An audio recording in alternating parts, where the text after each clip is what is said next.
श्राद्ध कर्म में तुलसी का बहुत अधिक महत्व बताया गया है। धार्मिक ग्रंथों के अनुसार आध्यात्मिक कार्यों में पवित्रता और दोष समाप्त करने के लिए तुलसी का प्रयोग बेहद ही लाभकारी होता है। श्राद्ध पक्ष में तुलसी का एक उपाय बहुत लाभदायक है। ज्योतिष शास्त्र के अनुसार इस उपाय को घर पर रहकर करने से ही तर्पण के समान फल प्राप्त हो जाता है।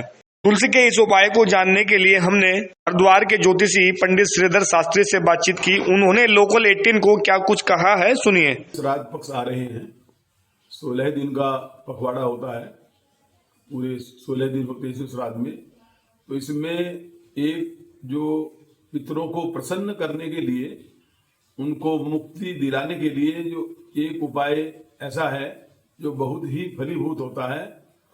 जैसा कि हमारे आंगन में घर के बाहर तुलसी विद्यमान है, वहां जाकर के तुलसी की जड़ में एक कटोरी तुलसी की जड़ में रख करके और अपने हाथों में स्वच्छ जल लेकर के उस कटोरी में लगभग 7 बार उस जल को अपने हाथ के द्वारा पहले हाथ में डाल करके अंगूठे के द्वारा वह जल धीरे धीरे उस कटोरी में चला जाए और इस प्रकार का क्रम 7 बार होना चाहिए।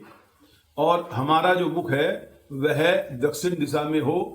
और इसके अतिरिक्त जो एक मुख्य बात यह है, भगवान शिव का एक मंत्र का भी जाप करें, ओम नमः शिवाय या कोई अन्य मंत्र के द्वारा।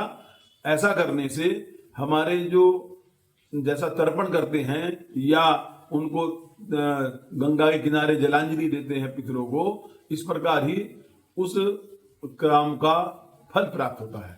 यह उपाय उन लोगों के लिए भी है जो गंगा के किनारे या अन्य स्थान पर जाने में असमर्थ हैं।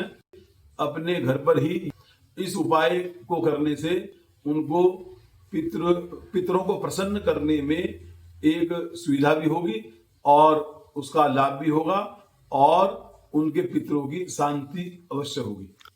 तो ऐसा करने से हमारे पितृ शांत होंगे और यथा योग्य हमको आशीर्वाद भी देंगे। जैसा कि 16 दिन तक पितृ हमारे पृथ्वी पर ही होते हैं और वह प्रसन्नचित्त होकर के अपने लोक में लौट जाएंगे।